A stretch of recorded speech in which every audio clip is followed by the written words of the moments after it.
আব্দুর রব দানাপুরি বলেন, আসফুস সিয়ারের মধ্যে দয়াল নবী কাবার চত্বরে যখন তিনি কোরআনের তিলাওয়াত করতেন, উতবা, সাইবা, ওলীদ ইবনুল মুগীরা, আবু জাহেলের মতো বড় বড় কাফেররা কাবার চত্বরে রাতের পর রাত কাটাই দিত শুধু নূর নবীর পবিত্র জবানের কোরআনের তিলাওয়াত শোনার জন্য। সুবহানাল্লাহ।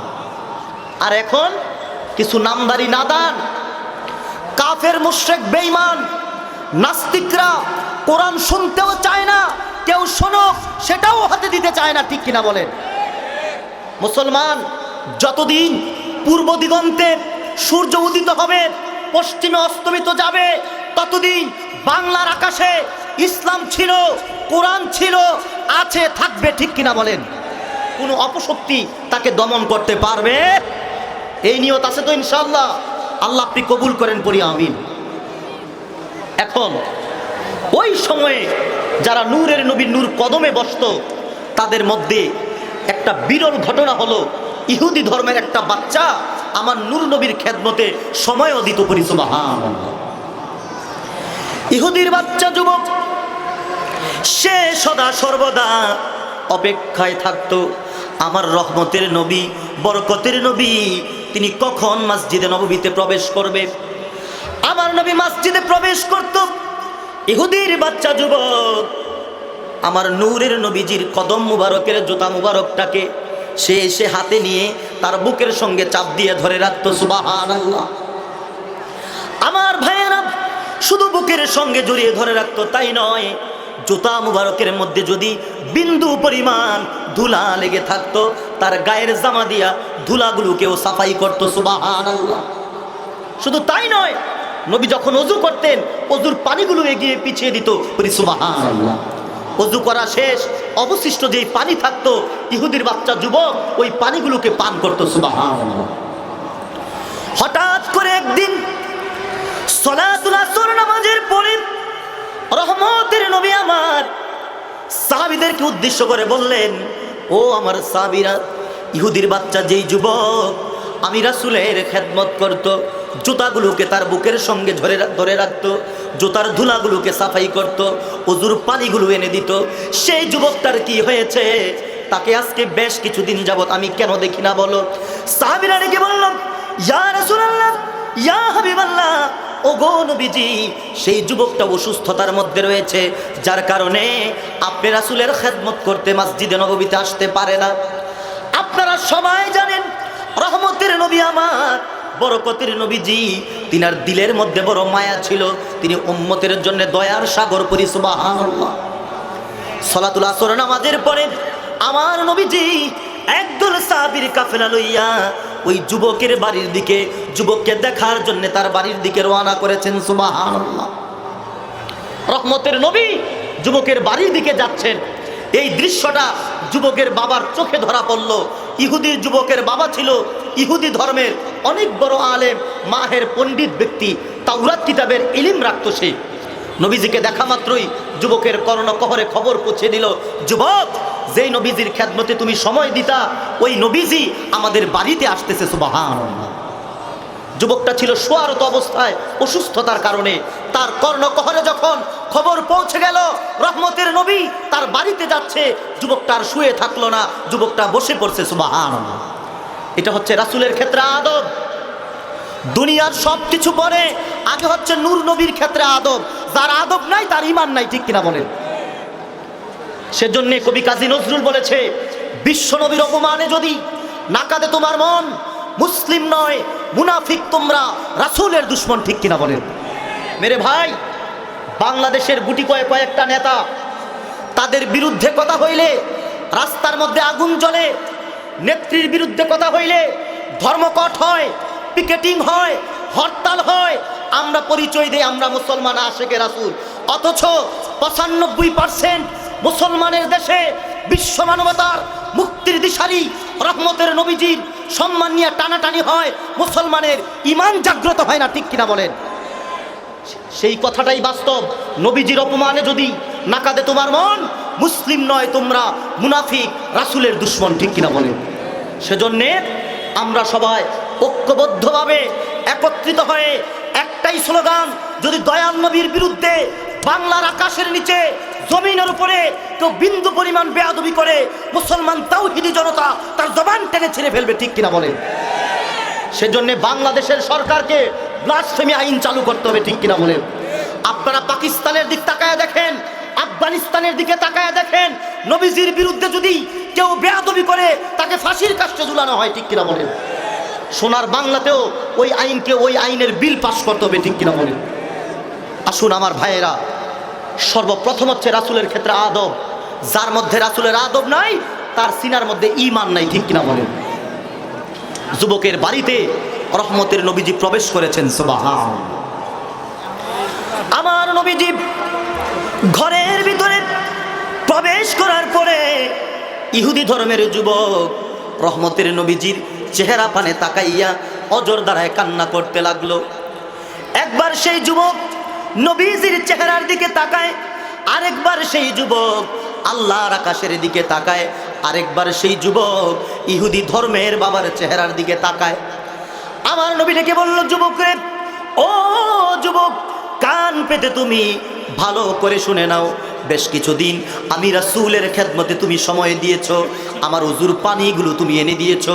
যুবক রে, খেদমত করেছো, ভালো কথা। কিয়ামতের ময়দানে আমি নবী খেদমতের বিনিময়ে তোমাকে কোনো উপকার করতে পারবো না। কি করতে পারবো না? এই কথা নবী কেন বললেন? ইহুদির বাচ্চা সেই যুবকের সিনার মধ্যে ঈমানের দৌলত ছিল না। ঈমান নাই, নবী কোনো উপকার করবে না। যুবকের বাবা তাওরাতের ইলম রাখতো, সে বুঝতে পেরেছে তার সন্তান মনে হয় পৃথিবীতে আর বেশি সময় জীবিত থাকবে না। যুবকের বাবা ডেকে বলল, যুবক রে, ওরে আমার সন্তান, তুমি আমার দিকে তাকায়ও না, আকাশের দিকেও তাকায়ও না। আতি আবুল কাসিম সাল্লাল্লাহু আলাইহি ওয়াসাল্লাম, জলদি করে রে যুবক, মুহাম্মাদুর রাসূলুল্লাহ সাল্লাল্লাহু আলাইহি ওয়াসাল্লামের হাতের মধ্যে হাত রেখে তুমি কালিমা পড়ে ঈমান আনয়ন করে নাও, সুবহানাল্লাহ। এই কথা বলতে দেরি যুবকটি কি বলল, হাতি ইয়াদাক উবায়ুকা ইয়া রাসূলুল্লাহ, হুজুর গো, আপনার নূরের হাতটা বাড়ায়া দেন আর আমারে পড়ায়া দেন, লা ইলাহা ইল্লাল্লাহু মুহাম্মাদুর রাসূলুল্লাহ সাল্লাল্লাহু আলাইহি ওয়াসাল্লাম। যুবকটা ঈমান আনছে, কি আনছে? হযরতে বেলাল মসজিদ নববী শরীফের মধ্যে সালাতুল মাগরিবের আযান দিয়া দিলেন। রহমতের নবী সাহাবীর কাফেলা লইয়া মসজিদে নববীতে চলে গেলেন, সুবহানাল্লাহ। মাগরিবের জামাতের সময় হয়ে গেল, নবীজি নামাজ পড়াবেন, নামাজও শুরু করে দিছেন। মাগরিব নামাজ পড়া শেষ, কে যেন এসে আউলাকে সে পাগলের বেশে রহমতের নবীজির বরকতের করণ মুবারকে খবর পৌঁছে দিল। ইয়া রাসূলুল্লাহ, ইয়া হাবিবাল্লাহ, ওগো নবীজি, যেই যুবকটা আপনার হাতের মধ্যে আসর নামাজের পরে কালিমা পরে ঈমান এনেছিল, সেই যুবকটা দুনিয়ার বাড়ি থেকে আল্লাহর ডাকে সাড়া দিয়ে আল্লাহর কাছে চলে গেছে। আল্লাহু আকবার। ঈমান নাই, নবী উপকার করবে না। ঈমান আনয়ন করার পরে ইহুদির বাচ্চা যুবক দুনিয়া থেকে বিদায় নেওয়ার পরে আমার নবী যখন এই খবর শুনতে পেল, আমার নবী ডেকে বলল, সাহাবীরা, তার গোসলের ব্যবস্থা করো, কাফনের ব্যবস্থা করো। আমি নবী জানাজার নামাজ জান্নাতুল বাকিতে নিজে ইমামতি করে পড়াবো, সুবহানাল্লাহ। তার গোসল করানো হয়ে গেল, যুবকের কাফন পরানো হয়ে গেল, লাশ উঠে পড়েছে ওই মসজিদের চারিপায়া খাটের মধ্যে। লাশ চলছে জান্নাতুল বাকিতে। আমার নবী জানাজা পড়ানোর জন্য লাশের আগে আগে জান্নাতুল বাকির ময়দানে হেঁটে যাচ্ছে, সুবহানাল্লাহ। আমার নবী যখন জানাজা পড়াতে যান, রহমতের নবী পুরা পায়ের তালু মুবারক এই জমিনের মধ্যে রাখেন নাই, বৃদ্ধা আঙ্গুলের উপর ভর করে করে রহমতের নবী জান্নাতুল বাকির ময়দানে গিয়েছেন, সুবহানাল্লাহ। জানাজা যখন শেষ, দাফন যখন কমপ্লিট হয়ে গেল, আল্লাহ রাসূলের একজন সাহাবী রহমতের নবীকে বলল, ওগো নবীজি, আপনি যখন জানাজার নামাজ পড়াতে গেলেন, ওগো নবী, আপনি পুরা পায়ের তালু কেন জমিনে রাখেন নাই? সেই কথাটা আমরা জানতে চাই। আমার নবী ডেকে বলল, ও সাহাবীরা, তোমরা শোনো, এই যুবকটা ঈমান আনয়ন করার কারণে আল্লাহ পাক রব্বুল আলামিন তার উপরে এত বেশি রাজি খুশি হয়েছে। আল্লাহ পাক রব্বুল আলামিন তার উপর রাজি খুশি হয়ে আকাশের রহমতের দ্বার আল্লাহ খুলে দিছে, সুবহানাল্লাহ। আর এত বেশি রহমতের ফেরেশতা মদিনা মুনাওয়ারার মাটিতে নাজিল হয়েছে এই জানাজার মধ্যে অংশগ্রহণ করার জন্য। মা কদারতু আনবাতিনা কদামাইয়া মিন কাসরাতিল মালায়েকা, ফেরেশতার আধিক্যের কারণে আমি নবীজি মদিনা মুনাওয়ারার মাটিতে পুরা পায়ের তালু রাখার জায়গা পাই নাই।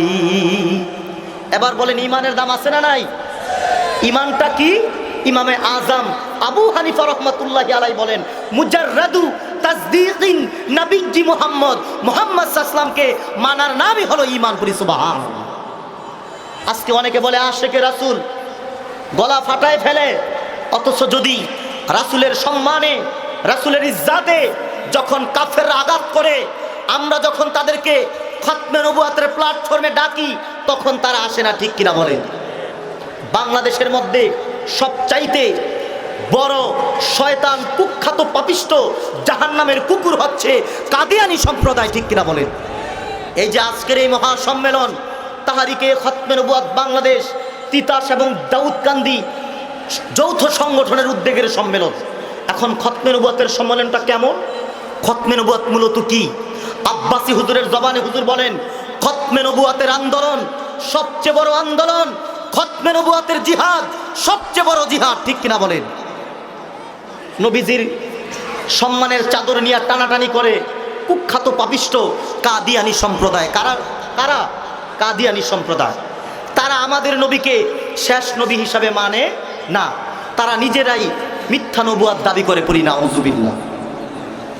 মুসলমান, এই দেহের মধ্যে যদি এক ফোঁটা রক্তের বিন্দু থাকে, আমরা কি কাদিয়ানীদেরকে কখনোই মুমিন মুসলমান মনে করতে পারি? তারা হচ্ছে শেষ দরজার কুখ্যাত পাপিষ্ট কাফের, ঠিক কিনা বলেন? তাদেরকে যারা কাফের বলবে না তারাও কাফের, ঠিক কিনা বলেন? কারণ আমার নবীজির পরে কোনো নবী আসবে, তিনি হচ্ছেন খাতামুন নবীয়িন, সর্বশ্রেষ্ঠ ও সর্বশেষ। উনার পরে কোনো নবী রাসূল আসবে? সম্মানিত ভাইয়েরা, আমার রাসূলের প্রতি ঈমানটা আমাদেরকে রাখতে হবে। রাসূলের প্রতি যার ঈমান নাই, রাসূলের প্রতি যার ইশক মহাব্বত নাই, সে কোনোদিনও কখনোই নিজেদেরকে ঈমানদার দাবি করতে পারবে।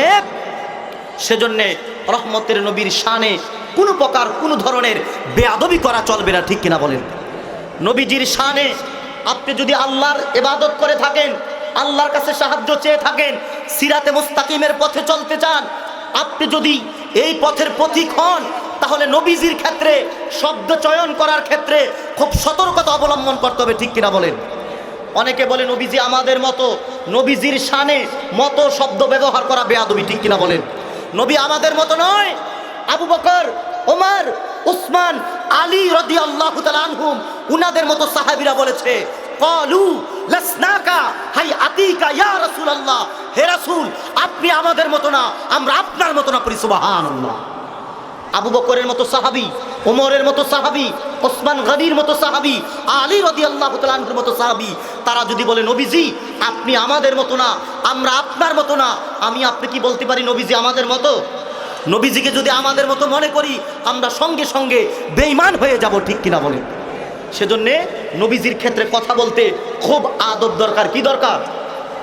অনেকে বাংলাদেশে আইসা মানুষের ভিড়ে নবীজির শানে কি বলবে, কি শব্দ ব্যবহার করবে, তারা তাদের মাথার হুঁশ জ্ঞান হারিয়ে ফেলেছে, ঠিক কিনা বলেন?